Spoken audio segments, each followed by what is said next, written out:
اللہ کا نام لا الہ الا اللہ ذکر ہے صبح اور شام 100 مرتبہ، اس کی عادت ڈالیں، بچوں کو عادی بنائیں، تہجد کے لیے بچوں کو گھر میں اٹھائیں، نماز کے لیے بچوں کو اٹھائیں، کچھ اللہ اللہ سکھائیں ان کو۔ اہل اللہ کے گھروں کا ماحول بڑا ہی پیارا ہوتا ہے۔ یہ جو قرآن میں آتا ہے ربنا ہب لنا من ازواجنا وذریاتنا قرۃ اعین وجعلنا للمتقین اماما، اے اللہ ہمیں ہماری بیویوں اور اولادوں کی طرف سے آنکھوں کی ٹھنڈک عطا فرما۔ یہاں آنکھوں کی ٹھنڈک کا کیا مطلب ہے؟ آنکھوں کی ٹھنڈک کا مطلب یہ ہے، الحمدللہ، آنکھوں کی ٹھنڈک کا مطلب یہ ہے کہ ان کو عبادت میں مشغول کر دے۔ آپ جب گھر میں آؤ، ایک منظر ہے، بیگم فلم دیکھ رہی ہے، بچے کیا دیکھ رہے ہیں؟ آ رہا ہے آج کل پب جی کا نام تھوڑا کم ہو گیا، پب جی کھیل رہے ہیں، اس سے آنکھیں ٹھنڈی نہیں ہوں گی۔ ابے کیا کر رہا ہے؟ ابے کبھی کتاب بھی لے کے بھی بیٹھ جایا کر، کہتے ہیں نا ماں باپ، ابے ہر وقت ڈرامے دیکھتا رہے گا۔ بیگم کو فیشن سے ہی فرصت نہیں مل رہی، شاپنگ سے ہی فرصت نہیں مل رہی۔ اور ایک ہے آپ جب گھر میں آؤ، بیگم صاحبہ نے اسکارف لیا ہوا ہو اور قرآن مجید ہاتھ میں ہو اور قرآن مجید کی تلاوت ہو رہی ہو، اور بچے بھی انسان کے بچے بنے ہوئے ہوں، بچیاں مصلے پہ کھڑی چھوٹی چھوٹی دعا مانگ رہی ہوتی ہیں، کتنی اچھی لگتی ہیں۔ اور آپ کے بیٹے بھی کیا کر رہے ہوں؟ نماز میں لگے ہوئے ہوں، یا کوئی تلاوت کر رہا ہو، کوئی دعا مانگ رہا ہو، تو بتاؤ آنکھیں ٹھنڈی ہوں گی کہ نہیں ہوں گی؟ آج کل یہ آنکھیں ٹھنڈی ہونا یہ جب ہے جب آپ خود بھی یہ کرو گھر میں۔ تو جو کنوارے ہیں وہ ابھی سے نیت کریں، دیندار لڑکی سے نکاح کرنا ہے، اور شادی کے بعد گھر کا ماحول یہ بنانا ہے۔ اور جن کے ماحول بگڑ چکے ہیں، اب ایک دم سے تھوڑی بن جائے گا۔ گھر جا رہو ارتغل چل رہا ہے، ڈرامے چل رہے ہیں، فلمیں چل رہی ہیں، گھر جاتے ہی آپ نے کہا بیگم ہاتھ میں قرآن، اب مشکل ہے۔ وہ میں ایک لطیفہ سناتا ہوں نا، 2 بھائیوں کی شادی ہوئی ایک ہی دن میں، 6 مہینے گزر گئے، ایک کی بیوی بہت کنٹرول میں تھی، بڑی فرما بردار، دوسرے کی کنٹرول سے باہر۔ اس نے اس سے پوچھا ابے تو نے کیسے کنٹرول کیا ہوا ہے؟ اس نے کہا ہم تو شروع میں ہی آئے تھے ایسے چنگیز خان بن کے آئے تھے، گلاس سامنے آیا اٹھا کے لات ماری توڑ دیا اس کو، ابھی کدھر سامنے رکھا، اسٹائل ہی یہی تھا۔ بلی نے تھوڑا شور مچایا، گردن مار کے پھینک دی، بہت شور کر رہی ہے، یوں گردن کمائی، تو اس کا روب بیٹھ گیا۔ اب کہہ رہا ہے اب یہ سب تکلفات کی ضرورت نہیں، اب روب بیٹھ گیا۔ اس نے کہا چلو یار ہم بھی کرتے ہیں یار۔ آیا گلاس پڑا ہوا تھا، لات ماری، بیگم نے کہا اب نہیں، پہلے کرنے کی چیزیں تھی یہ، ٹھیک ہے نا، ابھی جو تمہاری اوقات ہے 6 مہینے میں مجھے وہ سمجھ میں آ گئی۔ تو اب جا کے آپ بہت اچھی نصیحتیں شروع کر دو گے، بیگم آنکھوں کی ٹھنڈک اس میں ہے، تم قرآن لے کے بیٹھا کرو، اور بچے ہمارے دعائیں مانگا کریں، گھر میں یہ ٹی وی ڈرامے بند ہو جائیں۔ تو بیگم کہے گی لگ رہا ہے ابھی تازہ تازہ کوئی بیان سن کے آیا ہے، ہمیں پتہ ہے تو کتنے پانی میں، تو ایک دم سے نہیں ہو جاتا، لیکن یہ کرنا پڑے گا آپ کو، ورنہ نسلیں تباہ ہوں گی، بڑھاپا برباد ہوگا، آپ کا اپنا بڑھاپا برباد ہوگا۔ بچوں کو جس سمت میں لگایا ہوا ہے نا، اس سے بچے بڑھاپے میں بھی آپ کے نہیں ہیں۔ ان کو ابا ٹینشن، اب ڈرامہ دیکھ رہا ابا کھانس رہے ہیں تو اس کو تو غصہ نہیں آئے گا یار یہ کیا مسئلہ ہے؟ انگریز نے اولڈ ہاؤس بنائے ہوئے ہیں یار، بہترین کام کیا ہوا ہے، ابا ہمیں جراثیم پھیلا رہے ہیں ہمارے گھر میں، تو یہ سوچ ہوگی اس کی، کیونکہ یہ فلمیں ڈرامے ڈپریشن بڑھاتے ہیں۔ ہمیں وہ کام کرنے جو برداشت بڑھائے ہمارے اندر، اس سے سکون ملے گا۔ سکون اس سے دیکھو، بعض نفسیاتی ڈاکٹر بولتے ہیں کہ غصہ برداشت نہیں کرنا چاہیے، اس سے ٹینشن ہوتی ہے، صحت خراب ہوتی ہے۔ جب انسان غصہ جاری کر دیتا ہے تو کیا ہو جاتا ہے؟ ریلیکس۔ شریعت اس کی اپوزٹ لے کے جاتی ہے آپ کو، اسلام کہتا ہے غصہ برداشت کرو، اہل جنت کی صفات غصہ جاری کرنا ہے، برداشت کرنا ہے، برداشت کرنا ہے۔ سوال پیدا ہو اسلام وہ کام کیسے کہہ سکتا ہے جس سے صحت خراب ہو رہی ہے آپ کی؟ غصے کی کڑوے گھونٹ پیتے ہو، برداشت کرتا ہے نا آدمی، ڈپریشن میں آتا ہے، ٹینشن میں آتا ہے، جاری کر دو تو ٹینشن کیا ہے؟ غصہ آیا پڑاخ سے ایک اگلے کو لگا دیا، وہ ٹینشن پارسل ہو گئی، وہاں پہ آپ سکون میں آ گئے۔ بھائی یہ بھی ٹینشن ختم کرنے کا عارضی طریقہ ہے۔ جو لوگ غصہ جاری کرتے ہیں، آہستہ آہستہ غصہ برداشت کرنے کی طاقت ختم، ان کو پھر غصہ بھی بار بار آتا ہے، یہ بھی نشہ ہے۔ شریعت نے کہا برداشت کر لو، یہ جو نقصان ہے تھوڑا ہے، جب بار بار برداشت کرو گے تو برداشت کرنے کی پاور بڑھ جائے گی، پھر برداشت کرنے میں وہ ٹینشن نہیں ہوگی جو ابھی ہو رہی ہے، پھر غصہ آنا ختم ہو جائے گا، کم ہو جائے گا غصہ آنا، دیر پا نتائج اچھے نکلیں گے۔ اور پھر جو غصہ آ کے جو اگلے کو لگا دیا آپ نے غصے میں ٹینشن ختم کرنے کے لیے، تو وہ بھی تو پارسل کرے گا اپنی ٹینشن، کیا خیال ہے؟ اس کے بھی تو سائیڈ افیکٹ ہے نا بہت زیادہ، وہ ٹینشن آپ کو پارسل کرے گا۔ پارسل کا خاص انتظام ہے ہمارے یہاں، ہر ہوٹل میں پارسل کا انتظام ہے، وہ تھوڑی سکون سے بیٹھے گا۔ تو عبادت کا ماحول بنائے گھروں کے اندر، عبادت کی عادت ڈالے گھروں کے اندر۔ اب ایک نسخہ بتاتا ہوں آپ کو، جن کی نہیں ہوئی ان کو تو میں نے بتا دیا کہ بھائی دیندار لڑکی سے شادی کرو جو پہلے ہی نماز روزے کی عادی ہو، اس سے نکاح کرو، اور پھر خود بھی اسی جیسے بن جاؤ. اور یہ چھوڑ دو یہ مستیاں وستیاں سینما گھروں کی اور ڈراموں کی. ان مستیوں میں سوائے میں نے بتایا نا گھر میں بے برکتی کے نحوست کے کچھ بھی نہیں آئے گا. اس کے سائیڈ ایفیکٹ بہت زیادہ ہیں. اب کیا کرنا ہے اس کے لیے تبلیغی جماعت بہترین راستہ ہے. اپنی بیگم کے ساتھ مستورات کے ساتھ تبلیغ میں وقت لگا لو, وہ انسان کا بچہ بنا کے بھیج دیں. 3 دن جب آپ اپنی بیگم کو لے کے جاؤ گے نا تبلیغ میں, مسلمان کا یہ ہنی مون ہے. یہ کیا ہے مسلمان کا ہنی مون؟ یہ والا جو ہنی مون ہے نا جو سوئٹزرلینڈ جا رہے ہیں, بٹ خرچہ بھی ٹھیک ٹھاک ہے, بیگم بگڑنے کا بھی بڑا خطرہ ہوتا ہے. میں نہیں کہہ رہا بگڑتی, بگڑنے کا خطرہ بہت ہوتا ہے. جب وہ وہاں جا کے دیکھے گی نا انگریز عورتیں لائف کو کیسے انجوائے کر رہی ہیں, کپڑے وپڑے کی کوئی پابندی ہے ہی نہیں, شادی غفار سے ہوئی تھی, اچھا وسیم لگا تو وسیم کے پاس چلی گئیں. تو جب یہ کلچر دیکھتی ہے تو مرد بھی بگڑتا ہے اور عورت بھی بگڑنے کا, سارے نہیں بگڑتے, خطرہ عورت ہے بگڑنے کا.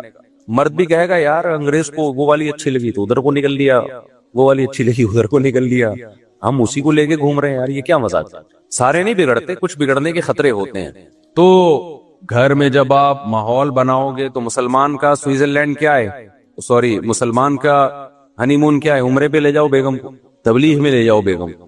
آپ دیکھو کیسا اچھا ماحول بنے گا گھر کا. میں نے تبلیغ والوں کے گھروں کا ماحول دیکھا ہے, جو تبلیغ کے بڑے لوگ ہیں, بزرگ لوگ ہیں. کبھی گئے نا جیسے بے تکلفی ہے کسی تبلیغ کے بڑے بزرگ سے, تو ان کی ذرہ نوازی گھر میں لے گئے, ان کے گھروں کا ماحول دیکھا, ماشاءاللہ بھائی جنت ہے. مستورات, نمازوں کی پابندی, ذکر اذکار کی پابندی, سسر کا ادب. آج کل تو بدتمیز بنایا جا رہا ہے بہوؤں کو, اس طرح کے ڈائلاگ, یہ ساس کی خدمت واجب نہیں, سسر کی خدمت واجب نہیں, کوئی رشتہ ہی نہیں ہے ساس سسر کا. رشتہ نہیں ہے تو مجھے بتاؤ داماد کے لیے ساس سے نکاح حرام کیوں ہے؟ حرام تو ماں سے نکاح ہوتا ہے نا, داماد ساس سے نکاح نہیں کر سکتا. تو رشتہ ہے تو اللہ نے کہہ دیا نا کہ ماں بن گئی ہے, تو بہو کے لیے بھی ساس ماں کی قائم مقام ہے. میں نہیں کہہ رہا بالکل ماں جیسی ہے, لیکن جب گھروں میں دین آئے گا, تمیز آئے گی, تو پھر بہویں یہ مسئلہ نہیں پوچھیں گی کہ ساس کی خدمت واجب ہے یا نہیں ہے. بہو کیا کہے گی, بھائی بڑوں کی خدمت سے کیا ملتا ہے, خدا ملتا ہے. تبلیغ میں تو یہی سکھایا جاتا ہے, خدمت سے کیا ملتا ہے, خدا ملتا ہے. بھائی میرے شوہر کی ماں ہے تو میرے لیے تو شوہر جنت, تو جو شوہر کی جنت ہے وہ میری بھی کیا ہے, جنت ہے. غیرت مند آدمی اپنی خدمت سے اتنا خوش نہیں ہوتا جتنا اپنی ماں کی خدمت سے خوش ہوتا ہے. اگر غیرت ہے اس میں, کہتا بیگم مجھے بھول جاؤ, میری ماں کی خدمت کرو, اسی سے دل جیتو. تو میں نے تبلیغ والوں کے گھروں کا ماحول بھی دیکھا ہے الحمدللہ, اور میں نے لبرل لوگوں کے گھروں کا ماحول بھی دیکھا ہے. لبرل لوگوں کے گھروں کے ماحول میں کیا ہے, ابا ادھر بیٹھ کے کھانا کھا رہا ہے, بچہ برگر کھانے جا رہا ہے دوستوں کے ساتھ, بیگم صاحبہ اپنے الگ روم میں, بچے بھی ایک آدھی ہوتے ہیں, اور بیٹی صاحبہ وہ اپنا لیپ ٹاپ لے کے کمرے میں بیٹھی ہوئی, میں بزی ہوں مجھے کوئی ڈسٹرب نہ کرے. تبلیغ والوں کے گھروں کا ماحول بھی دیکھا. ایک تو نسل زیادہ ہوتی ہے, بہویں بھی ہیں, داماد بھی ہیں, بیٹے بھی ہیں, بیٹیاں بھی ہیں, گھر بھرا ہوا ہے.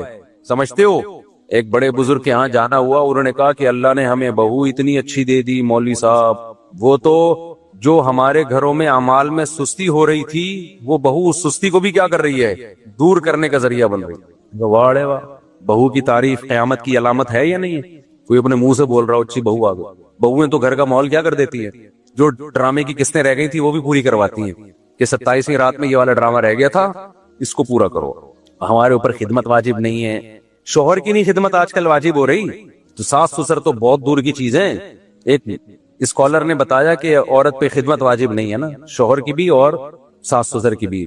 تو کسی خاتون نے ہی لکھا تھا کہ وہ پیڑے کھانے کے لیے آئی ہے گھر میں, وہ ساری ذمہ داریاں پوری کرے, وہ کچھ بھی نہیں کرے, تو وہ کیا ہے, یعنی اس کا کیریکٹر کیا ہے, اس کا کردار کیا ہے, اس کی ذمہ داریاں کیا ہیں. ایک عورت نے اعتراض کیا تھا, اور اس عورت نے کہا میں ساس نہیں ہوں, میں خود بہو ہوں. میں نے اس کے اسکرین شاٹ لے لیا نا, اس کے کمنٹس. اس نے کہا میں خود بہو ہوں, اور مجھے حیرانگی ہوتی ہے ان بہوؤں پہ جو کہتی ہے ہمارا ساس سے کوئی رشتہ نہیں ہے. اس نے کہا مجھے اگر اپنے میاں سے محبت ہے تو مجھے اپنی ساس سے بھی محبت ہوگی. مجھے پوری ورڈنگ یاد نہیں ہے اس کی, اس کا مفہوم بیان کر رہا ہوں. میں نے کہا غیرت مند بہو ہے, خاندانی بہو. اسکرین شاٹ لے لیا, میں نے کہا بیان میں نا وہ پڑھ کے سناؤں گا, دیکھو کیا لکھا ہوا ہے اس میں.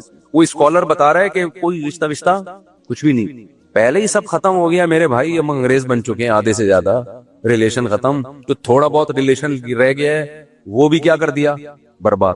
تو اپنی مستورات کو نا گھر کی جب آپ تبلیغ میں نکالو گے تو تبلیغ میں ان کو اعمال کا ماحول ملتا ہے.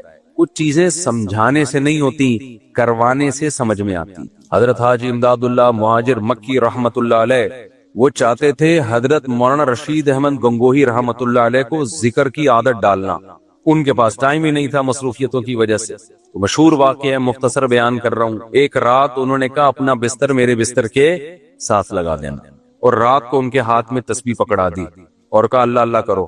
تو حضرت رشید احمد گنگوہی رحمت اللہ علیہ کہتے ہیں کہ میں نے جو اللہ اللہ کیا ایسا مزہ آیا، اس کے بعد بڑھاپے تک بھی وہ تسبیح نہیں چھوٹی۔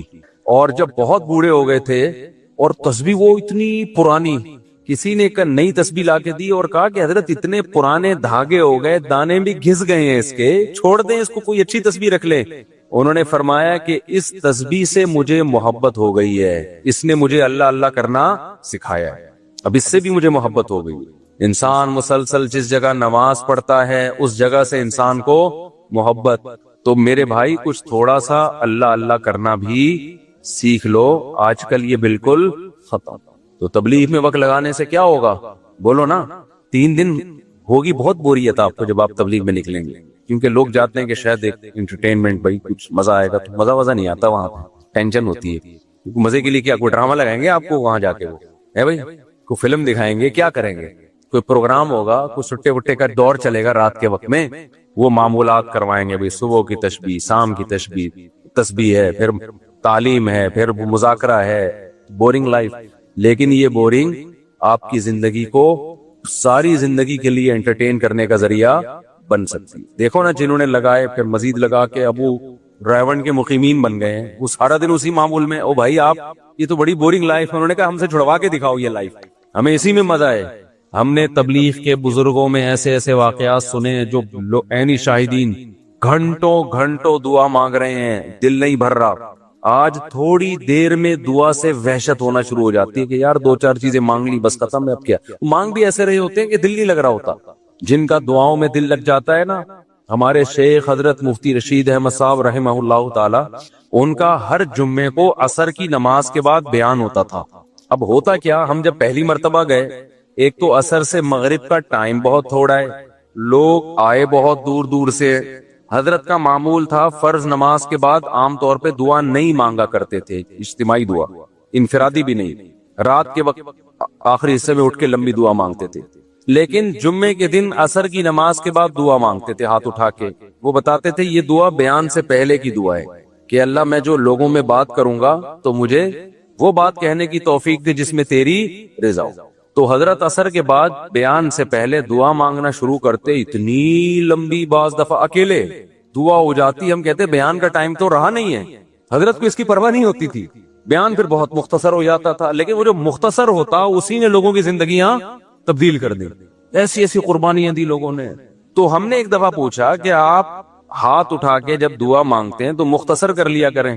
اچھا ویسے جب بھی حضرت سے کوئی آ کے کہتا نا کہ حضرت یہ دعا مانگ لیں میرے لیے، تو حضرت ہاتھ اٹھائے بغیر دعا مانگتے تھے کہ اللہ کرے آپ کی حاجت پوری ہو جائے، اللہ کرے ایسا ہو جائے، اللہ، ہاتھ نہیں اٹھاتے تھے۔ تو ہم نے کہا حضرت ہاتھ اٹھا کے دعا مانگ لیا کریں آپ مختصر۔ تو حضرت نے فرمایا میں جب ہاتھ اٹھاتا ہوں تو پھر مجھ سے جلدی ہاتھ نیچے رکھے نہیں جاتا، سمجھ رہے ہیں؟ پھر نہیں دل چاہتا جواد اور کریم بادشاہ کے دربار میں ہاتھ اٹھائے، پھر تو ایسا مزہ آتا ہے، ایسا مزہ آتا ہے کہ مانگتے چلے جاؤ بھائی۔ آج دعاؤں میں طاقت ختم ہو گئی ہے، بس اجتماعی دعائیں چل رہی ہیں، امام مانگ رہا ہوتا ہے پیچھے ہول سیل کے حساب سے آمین، چلو غنیمت ہے وہ بھی۔ انفرادی دعائیں مانگنے کی عادت ڈالو، اللہ سے رشتہ بناؤ، ہاتھ اٹھا کے گڑ گڑانا سیکھو۔ لوگ کہتے ہیں یار ہمیں بوریت ہو رہی ہے، دل نہیں لگ رہا، تو میں نے بتایا نا جس کام میں دل نہیں لگ رہا وہی کرنا ہے، اس سے دل لگنا شروع ہو جائے گا۔ نہیں آ رہی میرا خیال ہے بات؟ آج سے عادت ڈالو لمبی دعائیں مانگنے کی، تنہائی میں، اکیلے میں۔ تنہائی کا موقع نہیں ہے، لوگوں کے سامنے مانگا کہ مطلب اجتماعی کی بات الگ ہے، اصل دعا میں کیا ہے؟ انفرادی۔ لوگ اجتماعی دعاؤں کو زیادہ اہمیت دیتے ہیں، اللہ کی نظر میں انفرادی دعا کی ویلیو اجتماعی دعا سے زیادہ ہے۔ کیوں؟ ادعوا ربکم تضرعا وخفیا، اللہ کہتے ہیں اپنے رب کو عاجزی کے ساتھ اور چپکے سے پکارو۔ تو گھروں میں عادت ڈالیں گے کہ نہیں ڈالیں گے دعاؤں کی اور نماز کی، عبادت کی؟ اس کا طریقہ میں نے بتایا کہ کیا طریقہ ہے۔ اب ایک دم نہیں پڑے گی عادت، پھڈا ہو جائے گا بیگم سے، بچوں سے پھڈا ہو جائے گا۔ اس کا طریقہ کیا ہے؟ اللہ نے بہترین آپشن دیا ہے، کس کا؟ تبلیغ کا۔ وقت لگاؤ اس میں، دیکھو گھروں کا، میں نے دیکھا ہے جو تبلیغ میں وقت لگاتے ہیں ان کی عورتیں بھی، گھروں کا ماحول بالکل چینج ہو جاتا ہے, بالکل چینج ہو جاتا ہے. گھر میں تعلیم بھی شروع ہو جائے گی پھر, اور اگر نہیں وقت لگاتے تو پھر بیٹھے رہو آرام سے. بڑے لوگ کہتے ہیں نا ایک بات, ہم لوگ کیا چونکہ بزرگ بھی ہوتے ہیں تو بزرگ نصیحتیں بھی کر رہے ہوتے ہیں. بہت سے فرقے ایسے ہیں جن کے یہاں بزرگ کیا ہیں, بولو نا, ہے ہی نہیں, بزرگ ہی نہیں ہے ان لوگ کے یہاں. ایک آدمی جو تھا نا, پتہ نہیں کس فرقے کا تھا, تو وہ فقہ وہ ہمارے حضرت کے ہاتھ پہ بیعت ہوا اور مسلک ہی چینج کر لیا اس نے کہا آج سے میں فقہ حنفی کو فالو کروں گا. ہم نے پوچھا وجہ کیا, کہہ رہے یار ہم نے اپنے مسلک میں کوئی بزرگ ہی نہیں دیکھے, فقہ کو بزرگ ہی نہیں. تو ہم لوگ کے ہاں چونکہ بزرگ ہوتے ہیں لہذا وہ نصیحتیں بھی کر رہے ہوتے ہیں, وہ بزرگ کی نصیحت ہی نکل گئی جو میں کرنا چاہ رہا تھا اس چکر میں. ہاں کہ وہ نصیحت یہ ہے کہ آپ کا اپنا اگر کوئی ویژن نہیں ہوگا تو آپ کسی اور کے ویژن کا حصہ بن جائیں گے. آپ کا اپنا کوئی ہدف نہیں ہو, آپ اگر اچھے کاموں میں ٹائم نہیں گزارتے تو شیطان پھر اپنے کاموں میں آپ کو لگا دے گا. شیطان کسی کو فارغ نہیں بیٹھنے دیتا, خوب سمجھ لو. جب کوئی بزی ہوتا ہے نا کسی اچھے کام میں تو شیطان کی رسائی نہیں ہوتی وہاں تک. شیطان کہتا ہے یہ یہاں سے ہٹے گا تو میں اس کو بہکاؤں گا نا, آپ کا دماغ ادھر لگا ہوا ہے. تو شیطان کہتا ہے میں محنت کیسے کروں اس کے اوپر. دیکھو کمپنیاں جو اپنی پروڈکٹ بیچنے کے لیے آتی ہیں نا, فارغ آدمی کو سمجھاتی ہیں کہ سر یہ بہترین فون انگیج جائے گا, تو وہ نہیں کریں گے نا. جس نے فون اٹھا لیا اس کو وہ پیکج پہنانا شروع کر دیا, تو وہ بھی دیکھتے ہیں یہ فارغ بیٹھا ہوا ہے, چلو جی اپنی پروڈکٹ منجن جو بھی ہے اس کو لا کے پہنا دیں. جو مصروف ہوگا تو کہیں گے بھائی اس کو غصہ آئے گا اگر میں نے اس کو چھیڑا جا کے. تو شیطان بھی یہ کر رہا ہوتا ہے, جو مصروف آدمی ہوتا ہے شیطان کی اس تک رسائی مشکل سے ہوتی ہے, اور جو ویلے ہوتے ہیں نا, ویلے سمجھتے ہیں جو ہوتے ہیں آج کل, فارغ ہوتے ہیں, شیطان کہتا ہے تو فارغ بیٹھا ہوا ہے, چل میں تجھے اپنے کام میں لگاتا ہوں. نئی فلم آئی ہوئی ہے مارکیٹ میں, چل وہ چل کے دیکھتی جا. الٹے کاموں میں لگائے گا آپ کو, فحش فلموں میں لگا دے گا, پان گٹکے میں لگا دے گا, شراب میں لگا دے گا, برائیوں میں لگا دے گا. آپ نے اپنے اگر اسکیجول ایسا بنایا کہ سارا دن آپ کے پاس فضول کاموں کا ٹائم ہی نہیں ہے تو شیطان کو بہکانے کا موقع نہیں ملے گا. سارا دن اپنا اسکیجول بنا کے اپنے آپ کو بیزی کر لیں. جب آپ یہ سوچیں گے نا تو شیطان اس میں پتہ ہے کام کیا کہے گا, ابے کیا سارا دن مصروف ہو جائے, پاگل ہے کیا, تو زندگی کا مزہ ہی ختم ہو جائے گا. تو سارا دن مصروف کا مطلب یہ نہیں ہے کہ کاموں میں مشغول ہو جائیں, تفریح کے لیے بھی ٹائم نکالیں, لیکن وہ تفریح جو جائز تفریح ہو اس کے لیے بھی ٹائم نکالیں آپ. بلکہ شروع میں تو تفریح کا ٹائم زیادہ ہو, کاموں کا ٹائم بولو نا کم ہو. جو ویلے ہیں نا ایک دم سے ان پہ کام کا بوجھ ڈالا جائے گا تو مر جائیں گے ٹینشن سے. تو اپنے آپ کو عادی بنائیں, پہلے کم معمولات رکھیں صبح شام کے, کم معمولات, اور جو باقی فارغ دینا اس کو سوچیں کیا کرنا ہے, تو اس کو کسی جائز تفریح میں پہلے سے لگا دیں آپ. جائز تفریح کیا ہے بھائی, جاگنگ ہے, جم ہے, سوئمنگ ہے, جانور پالو ان پہ دل لگاؤ بہلاؤ, ان میں بچے پالو, ان کو لے کے گھومو پھرو, نلی نہاری کھاؤ, جا کے تاریخ روڈ پہ نہاری کھانے نکل جاؤ, وہاں یار سنا ہے وہ نئی بریانی مارکیٹ میں آئی ہے, ذرا ٹرائی کر کے دیکھتے ہیں. یہ کیا کون سی تفریح, حیدرآباد کی مچھلی سنا ہے بڑی مشہور چل رہی ہے آج کل. اب لیکن یہ جب پیسے ہوں گے تو ہوگا نا, جب پیسے نہیں ہے تو کیا کریں پھر. پیسے نہیں ہے تو وہ اور آسان ہے زندگی, جب جس کے پاس پیسے نہیں ہوتے زندگی اور کیا ہے, کیونکہ اس بات گناہ کے پیسے بھی نہیں ہوتے, پھر وہ گٹکے کے لیے ادھار مانگ رہا ہوتا ہے لوگوں سے. تو جو پیسے نہیں ہیں تو اور کسی چیز میں اپنے آپ کو, جاگنگ کے لیے پہ پیسے لگتے ہیں, سوئمنگ پہ لگتے ہیں پیسے ٹکٹ, لیکن جاگنگ پہ کوئی پیسہ بولو نہیں لگتا. جم کی فیس بھی آج کل بہت ہی بیچارے رو ہی رہے ہوتے ہیں جم والے کے, یار وہ بھی نہیں دے رہے ہوتے لوگ. جم میں ایڈمیشن کروا لو, فیس پی جاؤ, استغفر اللہ, یعنی فیس بعد میں دے دو. جم والے سے بولو تو زکات نکالتا ہے کہ نہیں نکالتا, اتنا بڑا بزنس ہے, بولے ہاں نکالتا ہے, تو میں زکات میں آ گیا بس, ٹھیک ہے نا, میں تیری جم کی زکات ہوں. سمجھاؤ, غیرت ہوگی, مان جائے گا انشاءاللہ. بولے یار کچھ اللہ کے لیے بھی کرنا, میرے پاس پیسے ویسے نہیں ہے, تو تھوڑا سا ڈنڈ پٹ پیلنے دے, جان آئے گی طاقت آئے گی, تیرے لیے دعائیں کروں گا رات کو. تو بہت سارے کام ہیں جو غریب بھی کر سکتے ہیں. چوزے تو پال سکتا ہے نا, مور نہیں پال سکتا اور ہرن نہیں پال سکتا. یہ جو ہم نے تو بچپن میں اتنے پالے ہیں, یہ مرغی کے بچے نہیں بیچ رہے ہوتے یہ چوزے رنگ برنگی, اس کا اتنا مزہ ہے. آپ کہہ سکتے یار مجھے ان چیزوں میں دل نہیں لگتا, مجھے پتا ہے آپ کا دل نہیں لگے گا ان چیزوں میں, پال کے دیکھو کچھ دن دل لگنا شروع ہو جائے گا. جانور سے محبت ہو جاتی ہے انسان کو. ہم نے وہ ہمارے خادم ہے نا, اس کے ذمہ میں نے دانا باجرے کا کام لگایا ہے, جب میں نہیں ہوتا تو کہہ رہا ہے مجھے محبت ہو گئی مرغیوں سے. گدھے سے محبت ہو جاتی ہے تھوڑے دنوں میں. تو اس لیے جب تک آپ اپنے آپ کو بیزی نہیں کرتے اچھے کاموں میں یا جائز کاموں میں ہی بیزی کر لو. اگر نہیں کیا بیزی تو سمجھ لو بہت خطرناک گناہوں کی طرف دل جائے گا. اور یہ بھی نہیں کہ گناہ کر کے تسلی ہو جائے گی, پھر دل چاہے گا اس سے آگے, پھر اس سے آگے, پھر اس سے آگے. وہی بات ہے کہ جیسے جیسے وسائل بڑھتے چلے جائیں گے گناہ کی خواہش بڑھے گی، لیکن صحت ساتھ دینا چھوڑ دے گی، بڑھاپے کی طرف جاؤ گے، پھر ہوگی ڈپریشن، یار میں نے کیا یہ، اور اس ڈپریشن میں پھر ڈاکٹروں کے پاس جاؤ گے، گولیاں کھاؤ گے، اور بالآخر ایک دن اسی میں انتقال۔ نہ خدا ہی ملا، نہ وصال صنم، نہ ادھر کے رہے نہ ادھر کے رہے۔ ایک آدمی نے کسی لڑکی سے عشق ہو گیا، وہ ناجائز تھا عشق اس کے لیے، وہاں شادی کی کوئی امید نہیں تھی۔ مولوی صاحب نے سمجھایا کہ دیکھ یہ جو تیرا صنم ہے نا، محبوب ہے، جو تیرا معشوق ہے، یہ تو تجھے ملے گا نہیں، اور تو اللہ سے بھی جائے گا، اس کی محبت میں خدا کو بھی کھو بیٹھے گا۔ اس نے کہا نہیں، یہ مجھے ملے گی، لازمی ملے گی۔ جیسے ہوتا ہے نا عاشق لوگ احمقوں کی جنت میں رہتے ہیں، یہ مجھے ملے گی، مجھے ایسی بشارتیں مل رہی ہیں۔ بالآخر اس کی کہیں اور شادی ہو گئی اور اس کے بچے ہو گئے، اور وہ اس کو ماموں کہنے لگے۔ تو ایسے موقع پہ اس نے یہ شعر کہا، نہ خدا ہی ملا، نہ وصال صنم، نہ ادھر کے رہے نہ ادھر کے۔ تو جس چیز میں آپ ٹائم گزارنے ہیں، ہم اور آپ سبھی اصلاح کے قابل ہیں، عبادت سے جان چھڑا کے عادت نہیں ڈال رہے دعائیں مانگنے کی۔ دیکھو ابھی دعاؤں مانگنے کی عادت ڈال دی نا، خدا کی قسم بڑھاپا اتنا پیارا گزرے گا، اتنا مزے کا گزرے گا کہ رش کریں گے لوگ آپ کے بڑھاپے پہ۔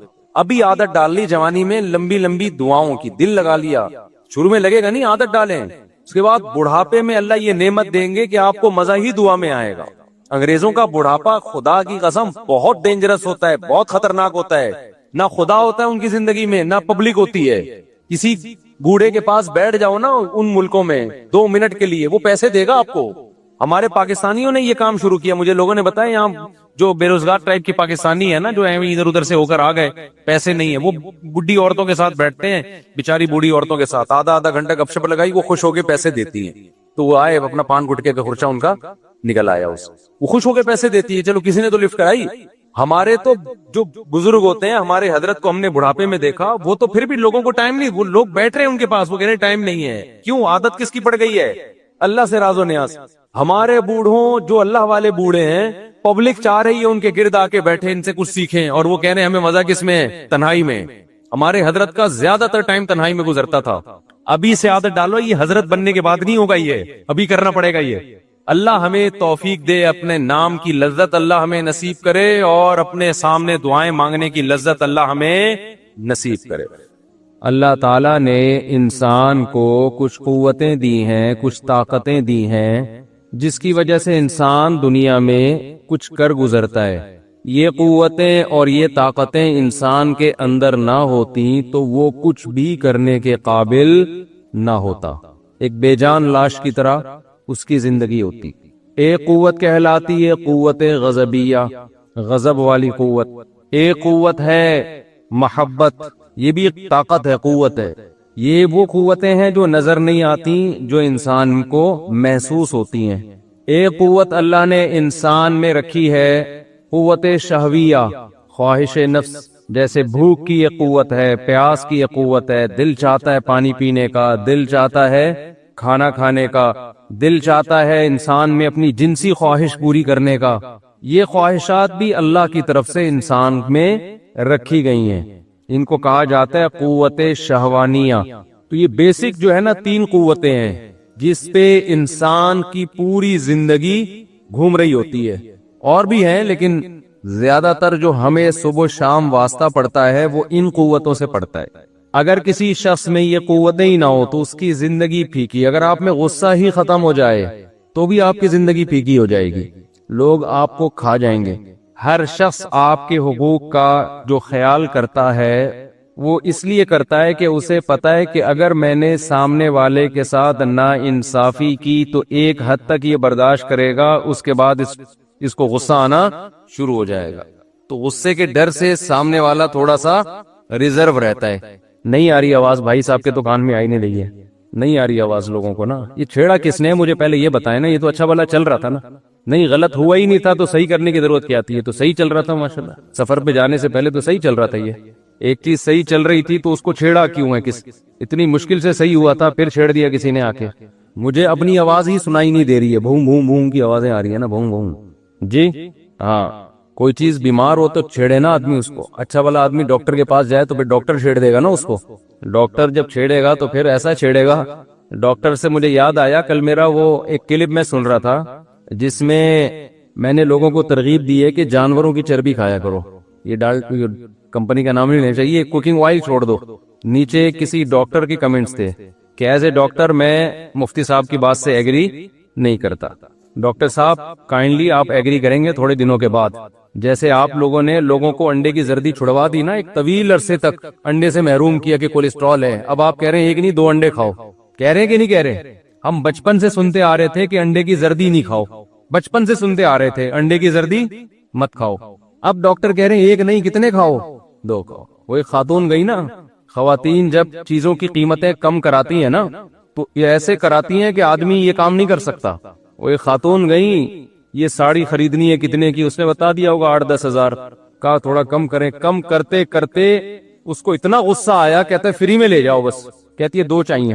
تو ڈاکٹر بھی پہلے کہتے تھے انڈے کی زردی نہیں کھاؤ, ایک طویل عرصے تک انڈا کی زردی میں ہی تو لذت ہوتی ہے, چھڑوا کے کولیسٹرول کے نام پہ نا. اور اب کہہ رہے ایک کے بجائے کتنے کھاؤ؟ 2 کھاؤ. صبح ناشتے میں 2 انڈے کھاؤ. تو ابھی ڈاکٹر کہہ رہے ہیں کہ جانوروں کا فیٹ نہیں کھاؤ, کوکنگ آئل کھاؤ. جب اور قبرستان تیزی کے ساتھ آباد ہوں گے نا تو نئی ریسرچ سامنے آئے گی کہ یہ جانوروں کے فیٹ سے اوائڈ کرنے کی وجہ سے یہ مسائل کھڑے ہو رہے ہیں. میں بار بار کہتا ہوں, دمبے کے پیچھے جو اللہ نے دیسی گھی کا ڈبہ لگا دیا ہے نا, اتنا بڑا چکی, وہ میرے اور آپ کے لیے لگایا ہے کہ کھاؤ اس کو. اس لیے نہیں لگایا کہ اس کو اٹھا کے پھینک دو. اللہ ڈالڈے کا ذمہ دار نہیں ہے, اللہ اس چکی کا ذمہ دار ہے جو اس نے دمبے کے پیچھے پیدا کی ہے. اس کی گارنٹی. وہ 4 جانور قرآن ذکر کرتا ہے کہ یہ خالصتاً انسان کے کھانے کے لیے ہیں. کچھ جانور اللہ نے پیدا کیے سواری کے لیے, جن کا کام صرف سواری ہے. کچھ پیدا کیے کھانے کے لیے بھی اور سواری کے لیے بھی, اور کچھ صرف کھانے کے لیے. گدے گھوڑے سواری کے لیے ہیں, قرآن میں اس کا تذکرہ اللہ نے کیا. والخیل والبغال والحمیر لترکبوها, گدھا, خچر, گھوڑا, یہ اس لیے کیا کہ تاکہ تم اس پہ سوار ہو. اسی وجہ سے امام ابو حنیفہ کے نزدیک گھوڑا مکروہ تحریمی ہے. وہ کہ بعض روایات سے کھانے کا ثبوت بھی ملتا ہے, لیکن انہوں نے کہا قرآن میں اللہ اس کو سواری کے طور پہ ذکر کر رہے ہیں, کھانے کے طور پہ ذکر نہیں کر رہے. کھانے کا جب ذکر آتا ہے تو اللہ دوسرے جانوروں کو تذکرہ کرتے ہیں. جہاں کھانے کا تذکرہ آیا تو اللہ نے کیا فرمایا؟ 8 ازواج, 8 جانور ہیں. قل اللہ قل حرم, وہ کیا ہے؟ 8 ازواج من الضأن 2 ومن المعز 2 قل الذکرین حرم ام الانثیین اما اشتملت علیہ ارحام الانثیین. اللہ کہتے ہیں 2 جانور دمبے میں سے, ایک نر اور ایک مادہ. شروع ہی ضان سے کیا جا رہا ہے, دمبے سے.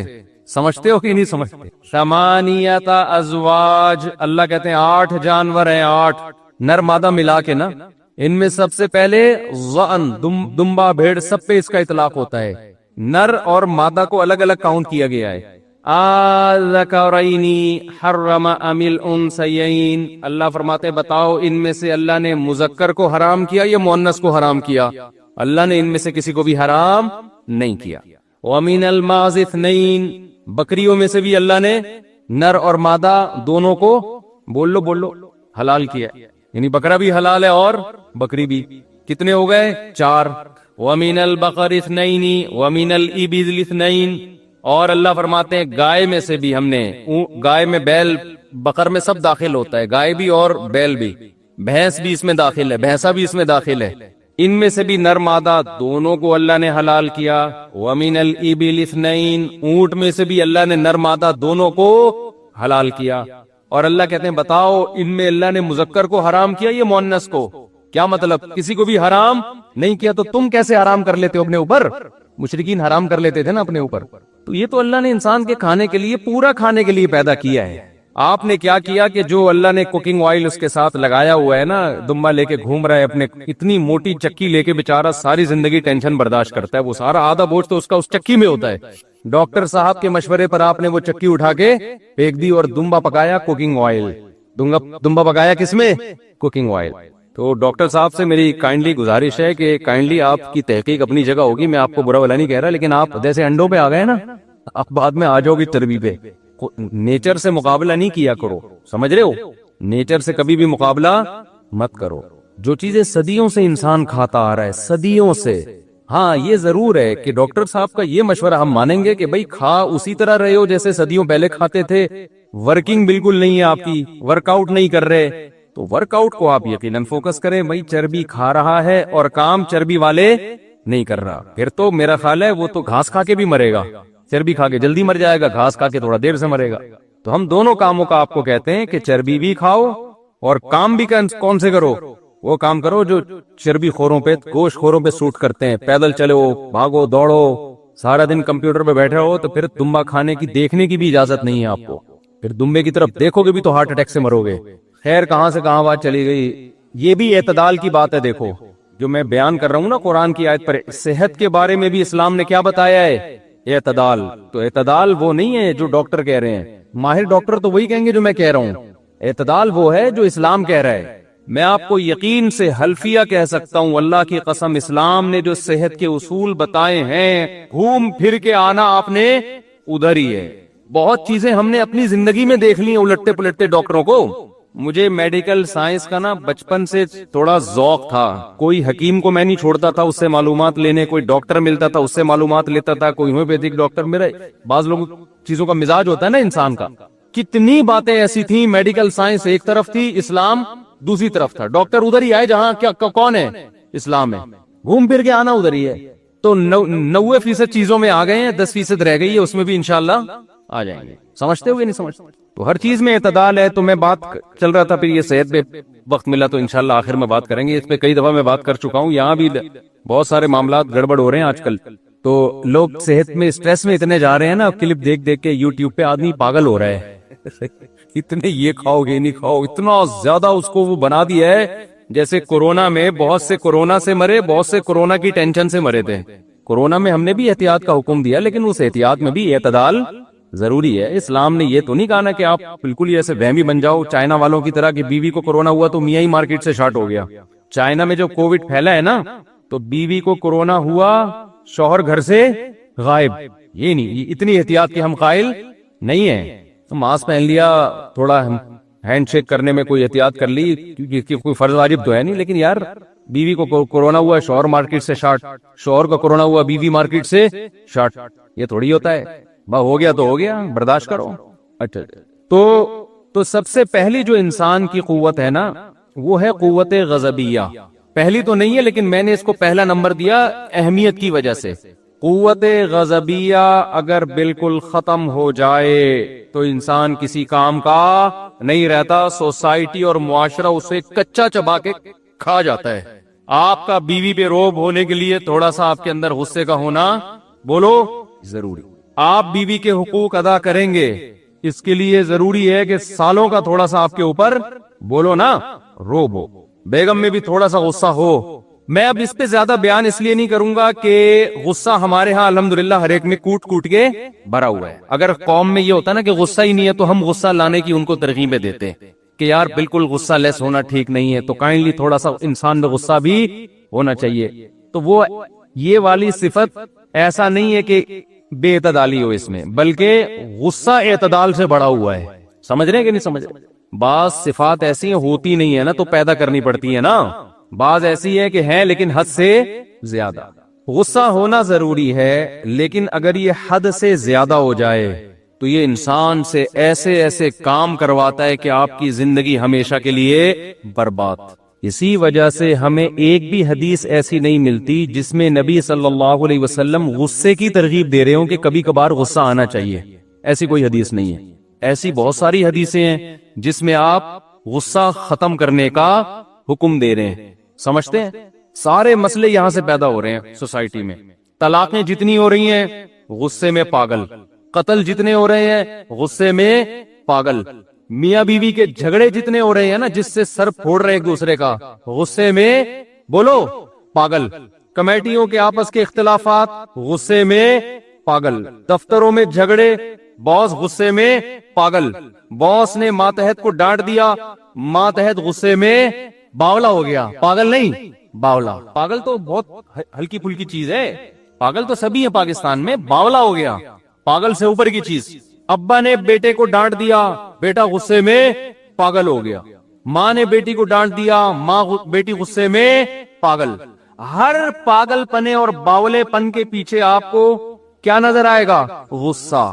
اچھا یہ جو دور ہے نا جو جس میں قیامت قریب ہے، ایک تو خدا کا واسطہ یہ دجال کے بارے میں جو کتابیں ہیں اور ٹاپکس ہیں نا یہ پڑھنا چھوڑ دیں. جب قیامت کی بات آئی نا تو دجال کا ٹاپک آ گیا.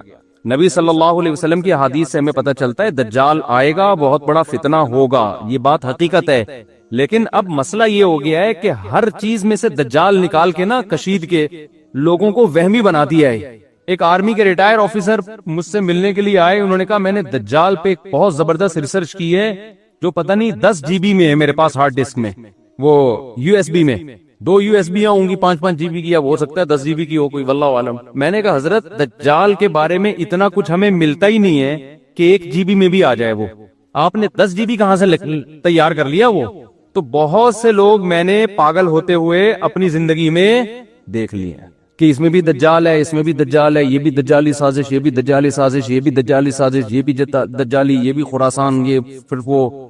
بھائی آپ کو حکم ہے گراؤنڈ ریئلٹی کو سامنے رکھ کر آپ فیصلہ کرو. دجال نے جب آنا ہوگا آئے گا، اس کے لیے تیاری ضرور رکھو. تیاری کا کیا مطلب؟ اللہ سے پناہ مانگو، جمعے کے دن سورہ کہف پڑھ لیا کرو بس.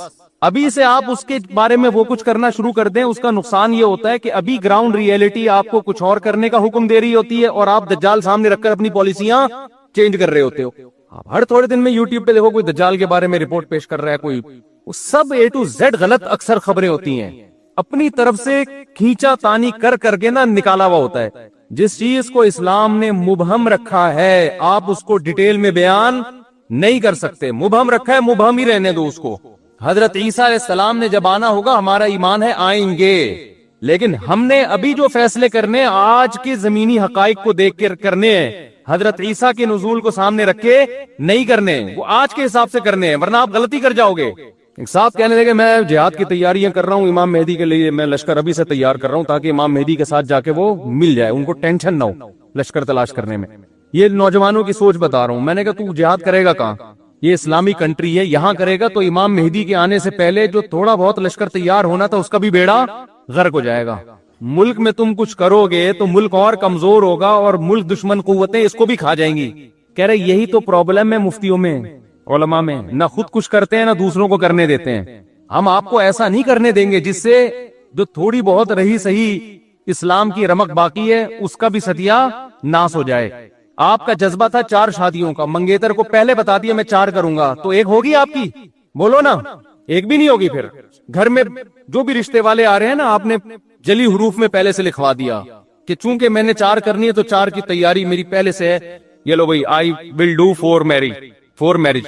کچھ بھی انگلش میں فارسی میں پشتو میں لگا دیا آپ نے، اس کا نتیجہ نکلے گا 4 تو دور کی بات ایک بھی نہیں ہوگا. یہی ہو رہا ہے کہ اس طریقے سے ملک کے اندر اس طرح کی باتیں کرنا. خلیفہ کوئی ہر تھوڑے دن میں کوئی خلیفہ آیا ہوا ہوتا ہے مارکیٹ میں کہ اس کے ہاتھ میں بیعت ہو کے ہم خلافت نافذ کریں گے.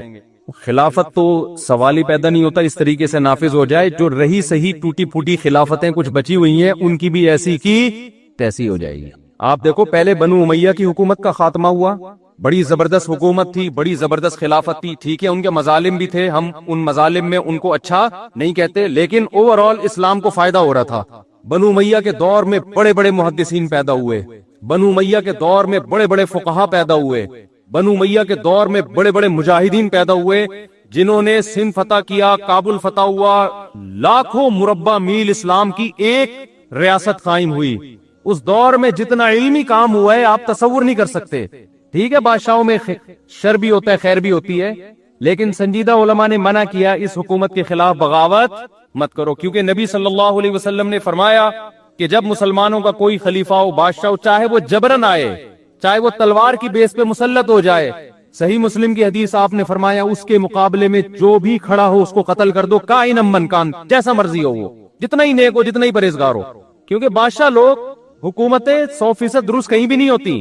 اوور آل اجتماعیت دیکھی جاتی ہے کہ اجتماعیت مسلمانوں کی قائم ہے. جب بنو امیہ کی حکومت تھی اس وقت کسی اسلام دشمن قوت کی مجال نہیں تھی کہ سر اٹھا کے ہماری طرف دیکھ سکے. ان کو پتا تھا یہ جیسے مرضی ہیں ہمارے خلاف متحد ہو جائیں گے. سمجھ میں آ رہی ہے بات کہ نہیں آ رہی ہے؟ لیکن وہی ہوا کہ نہیں جی اس نے یہ ظلم کیا، اس نے یہ ظلم کیا، بغاوت ہونی چاہیے. جب بغاوت ہوئی ہے اور اس زمانے کے بہترین لوگوں نے بغاوت کی تھی، وہ بغاوت ناکام ہوئی اور حجاج نے پھر جو قتل و غارت کا سلسلہ شروع کیا بغاوتوں کو کچلنے کے لیے، اس میں بڑے بڑے محدثین، صحابہ، تابعین شہید کر دیے گئے۔ حجاج نے غلط کیا، ہم حجاج کی حمایت نہیں کرتے، لیکن جنہوں نے حجاج کے خلاف مسلح بغاوت کی تھی ان کا بھی غلط ہونا ثابت ہو گیا کہ انہوں نے بغاوت کر کے اچھا بولو نہیں کیا، برداشت کرتے، اس میں اجتماعیت تھی۔ تو مسلمانوں کی جو فوجیں آگے بڑھتی چلی جا رہی تھی، نہ ختم ہونے والا سلسلہ، وہ بالآخر کیا ہوا؟ رک گیا۔ تو تاریخ سے جو سبق حاصل نہیں کرتا وہ ان غلطیوں کو بار بار دہراتا ہے جن غلطیوں کی وجہ سے اس کو نقصان۔ بعض مرتبہ ایسا ہوتا ہے کہ اللہ کی تقدیر میں لکھا ہوتا ہے کہ اس کو یہ چیز نہیں ملے گی، اللہ وہ چیز نہیں دینا چاہتے اس کو جو وہ مانگ رہا ہے، تو اللہ اس کا نعم البدل عطا کر دیتے ہیں انسان کو۔ سمجھ رہے ہو؟ نعم بولو بھائی، نعم البدل۔ آپ چاہ رہے تھے کہ یہاں آپ کا معاملہ، آپ کو یہاں جاب مل جائے، وہاں نہیں ملی، اللہ نے کہیں اور دلا دی۔ آپ کو تکلیف ہوتی ہے کہ یار یہ تو میں نے غلط ہو گیا، میں تو چاہ رہا تھا ادھر، یہاں میرے لیے مستقبل میں راہیں بہت ہیں، اللہ کو پتہ ہے یہاں نہیں ہے، وہاں تیرے لیے راہیں بہت ہیں۔ تو سمجھ رہا ہے کہ یہاں نقصان ہوگا لیکن یہاں کیا ہوگا؟ ہمارے ایک رشتہ دار تھے، ایک گورنمنٹ کے ادارے میں جاب کرنا چاہتے تھے، پورا زور لگا لیا، ان کا نام بھی آ گیا، عین موقع پہ ان کو ریجیکٹ کر دیا گیا۔ بڑی دعائیں مانگی تھی انہوں نے، بڑی دعائیں مانگی تھی، گورنمنٹ کی بہت اچھی جاب تھی وہ، مگر میں ان کو دیکھ رہا تھا کہ ان کا منہ لٹکا ہوا ہے اور بہت پریشان کہ یار ساری دعائیں کیا ہو گئیں؟ رد ہو گئی۔ اللہ کی قدرت کے اپنا چھوٹا سا کاروبار شروع کیا، اس میں اللہ نے اتنی برکت دی کہ شکر ادا کرتے ہیں کہ مجھے جاب نہیں لگی تھی۔ تو ایک انداز یہ بھی ہوتا ہے دعا کی، بولو بھائی، قبولیت کا۔ یہ سب باتیں ان کے لیے ہے جو غیب پر ایمان رکھتے ہیں، اللہ اس کے رسول پر ایمان رکھتے ہیں۔ یہ بھی دعا کی قبولیت کا ایک انداز ہوتا ہے کہ آپ کو وہ چیز نہیں ملی، اس کا کوئی آلٹرنیٹ مل گیا، متبادل مل گیا جو اس سے بھی اچھا تھا۔ آپ نے شفا کی دعا مانگی مریض کے لیے، مریض کو شفا نہیں ملی، مر گیا، لیکن اللہ نے اس کے بدلے میں اس کو وہاں اچھا ٹھکانہ دے دیا، ایسا ٹھکانہ کہ وہ کہتا کہ شکر ہے میں مزید زندہ نہیں رہا، زندہ رہتا تو کوئی گناہ نہ کر لیتا میں۔ تو یہ بھی اللہ نے آلٹرنیٹ دے دیا نا، متبادل۔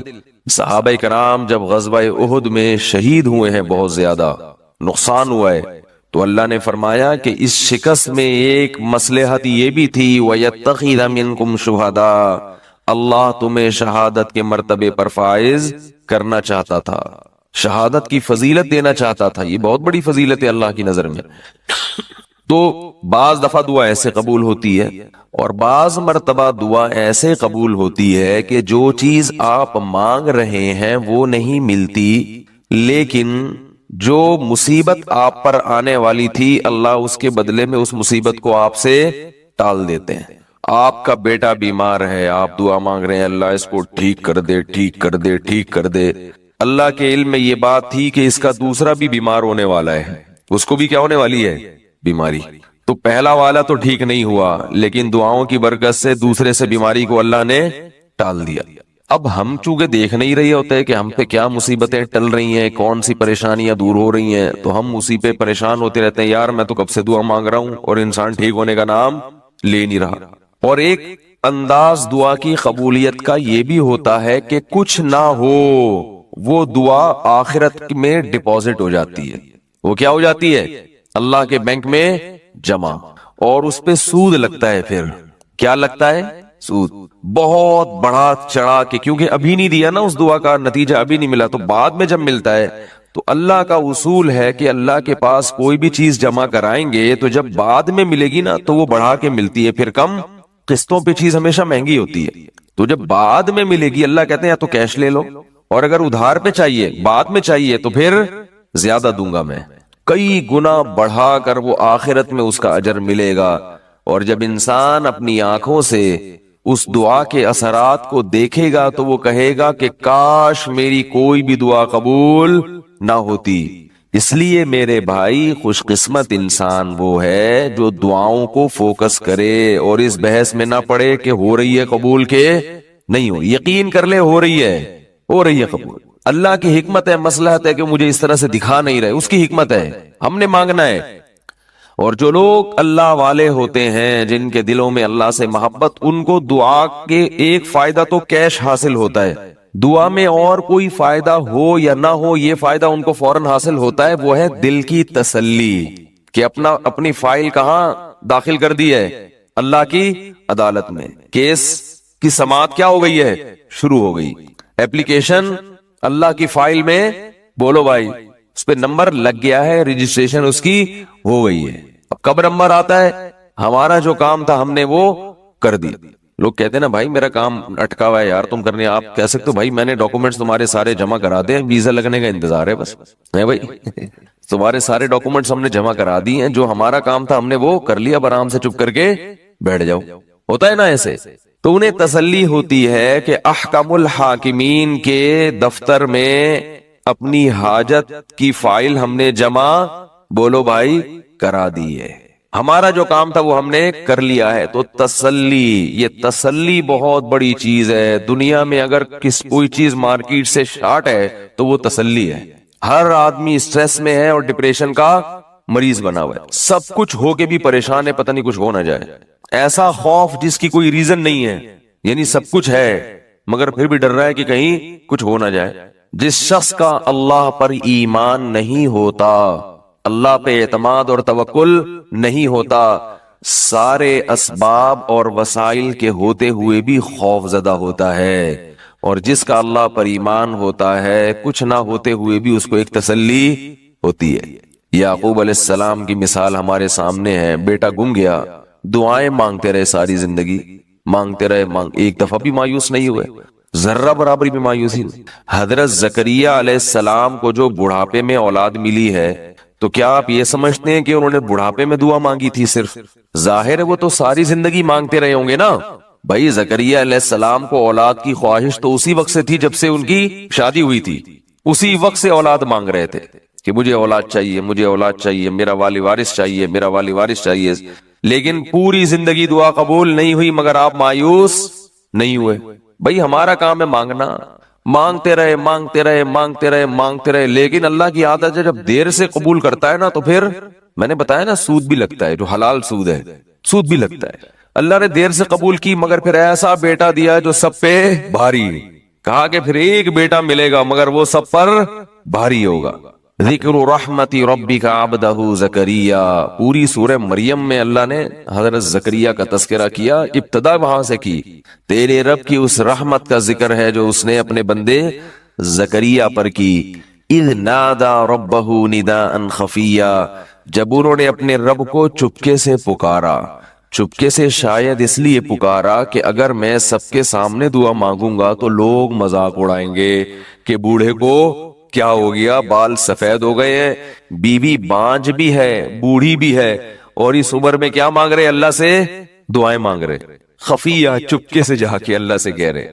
قال رب انی وہن العظم منی واشتعل الرأس شیبا، اے اللہ مجھے پتہ ہے میری ہڈیاں بوسیدہ ہو گئیں، مجھے پتہ ہے کہ میری ہڈیاں بوسیدہ ہو گئیں، میرے سر کے بال سفید ہو گئے، واشتعل الرأس شیبا ولم اکن بدعائک ربی شقیا، مگر میں تیری رحمت سے مایوس نہیں ہوں، مجھے پتہ ہے تو دعائیں قبول کرتا ہے۔ حب لی من لدنک ولیا، عطا کر دے، گفٹ دے دے، ہبہ کر دے اپنی طرف سے ایک میرا والی وارث۔ عجیب بات ہے، دعائیں مانگ رہے ہیں، جب دعا قبول ہوتی ہے تو پھر حیران بھی ہوتے ہیں۔ حالت جنابت میں اذکار اور تسبیح پڑھنا، حالت جنابت میں تسبیح ہاتھ میں لے کر تیسرا کلمہ، درود شریف، استغفار یا دوسرے اذکار اور دعائیں پڑھ سکتے ہیں۔ ساجد انڈیا سے، جی بالکل پڑھ سکتے ہیں، کوئی حرج نہیں ہے اس میں، اور خاص طور پہ جو خواتین مینسز کی حالت میں ہوتی ہیں وہ تو بالکل ہی عبادت چھوڑ دیتی ہیں، یہ بھی صحیح نہیں ہے۔ بھائی نماز اور تلاوت نہیں کرنی، باقی عبادتیں تو کریں، تسبیحات پڑھیں، دعائیں مانگیں اللہ تعالیٰ سے۔ اچھا، ناپاکی میں قرآن کی آیت پڑھنا، یہ سوال پوچھا ہے، یہ پوچھنے والے نے نام ہی نہیں لکھا۔ کیا ناپاکی کی حالت میں قرآن کی آیت پڑھ کر دعا کر سکتے ہیں یا نہیں؟ نیز بغیر وضو کے قرآن کی آیت پڑھ سکتے ہیں یا نہیں؟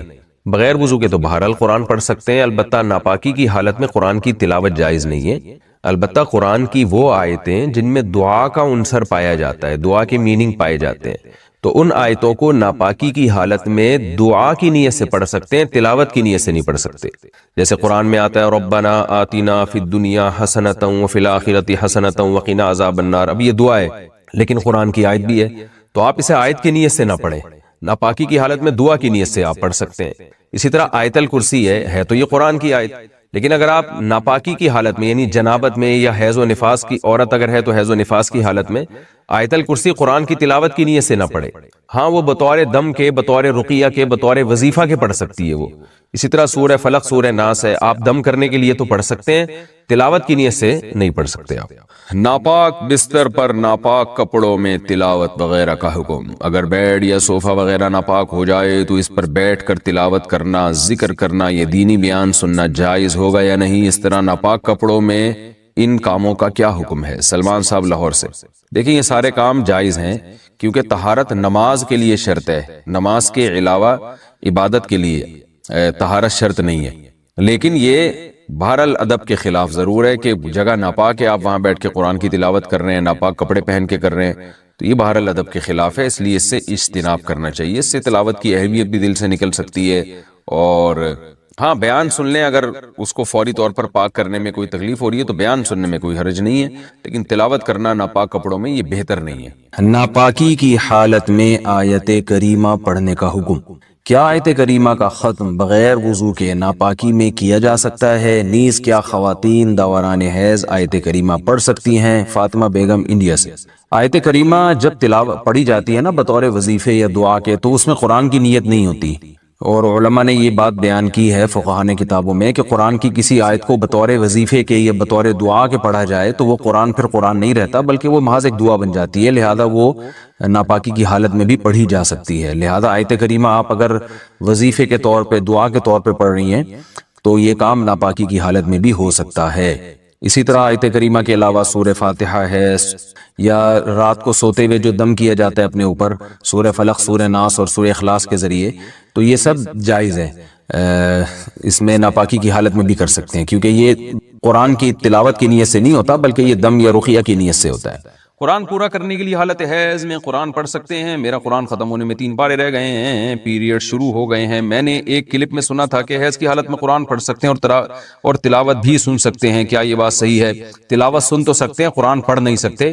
اس بارے میں میرا کلپ موجود ہے یوٹیوب پہ، محترمہ ڈاکٹر فرحت ہاشمی کا ایک ان کے حوالے سے ایک بات چلی تھی، اور جو ان کی اکیڈمی میں کام کرنے والی خواتین ہیں انہوں نے ایک فتوے کو وائرل کیا تھا جس میں یہ بتایا گیا تھا کہ حالت حیض میں بھی عورت قرآن کو ہاتھ لگا سکتی ہے۔ اس پر میں نے کلپ ریکارڈ کروایا تھا، تو میں محترمہ ڈاکٹر فرحت ہاشمی صاحبہ کا حوالہ اس لیے دے رہا ہوں کہ میرا نام لکھ کے نا جب یہ سرچ کریں گے تو اس پہ وہ کلپ آپ کے پاس آ جائے گا، تو اس میں پہلے پورا مدلل اس پر میرا بیان ہے دلائل کے ساتھ کہ حالت حیض میں عورت قرآن کو ہاتھ نہیں لگا سکتی۔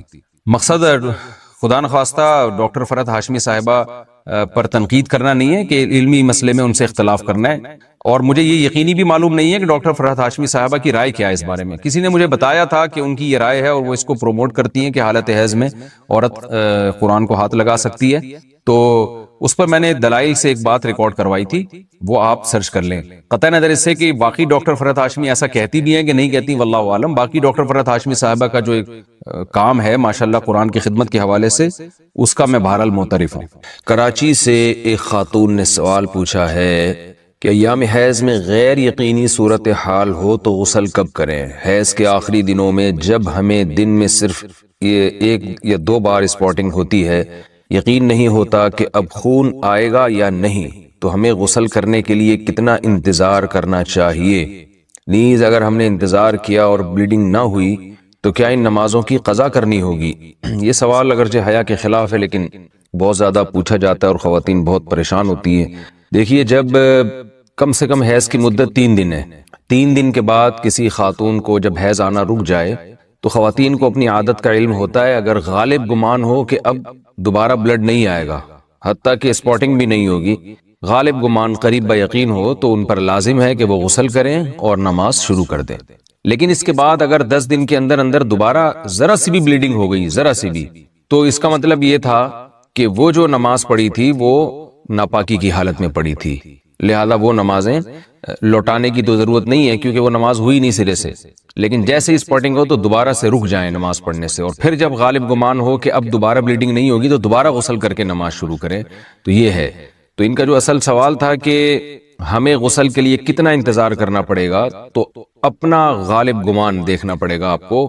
جب غالب گمان ہو جائے کہ اب بلیڈنگ بالکل بھی نہیں ہوگی تو آپ پر لازم ہے کہ آپ غسل کریں اور نماز پڑھیں، اور اگر اس کے بعد یعنی غالب گمان نہیں ہے یہ، بلکہ تردد ہے کہ شاید ہو شاید نہ ہو، تو پھر غسل کرنا لازم نہیں ہے، کیونکہ الیقین لا یزول بالشک، یقینی چیز تھی حیض کا ہونا، اس کا ختم ہونے کا جب تک یقین نہیں ہوگا تو غسل نہیں کیا جائے گا۔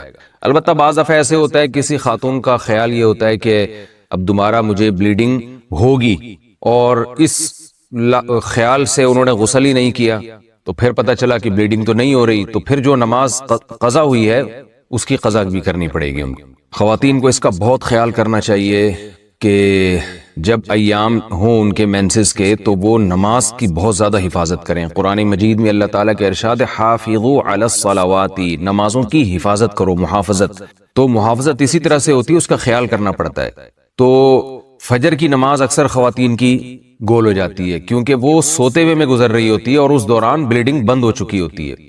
تو جب خواتین کو اندازہ ہو کہ ان کے ایام حیض پورے ہو گئے ہیں، جیسے کسی کو 4 دن آتا ہے، کسی کو 5 دن آتا ہے، ایک عادت ہوتی ہے ہر عورت کی، تو 4 دن جیسے آنے کی عادت ہے، تو 4 دن کے بعد پھر ان پر لازم ہے کہ وہ صبح صادق کے وقت اٹھ کر دیکھیں کہ ہمیں بلیڈنگ آ رہی ہے یا بند ہو گئی ہے۔ ایسا نہ ہو کہ سوتے سوتے میں نماز ہی قضا ہو جائے۔ تو اگر بلیڈنگ بند ہو گئی ہے تو اس وقت غسل کر کے فجر پڑھیں، اور اگر بعض دفعہ یہ بھی ہوتا ہے کہ عشاء کی نماز بھی لازم ہو جاتی ہے، مثال کے طور پر صبح صادق کا وقت شروع ہو رہا ہے 5:30 پر، 5:30 بجے صبح، تو اب رات کو تو خاتون کا خیال یہ تھا کہ بلیڈنگ ہو رہی ہے اور آخری دن ہے ان کا ایام حیض کا، تو ان پر لازم تھا کہ وہ صبح صادق سے پہلے اٹھ کے دیکھیں کہ واقعی بند ہو چکی ہے یا نہیں۔ اگر بند ہو چکی ہے تو پھر یہ عشاء کی نماز بھی واجب ہے، عشاء کی نماز بھی پڑھنی پڑے گی آپ کو۔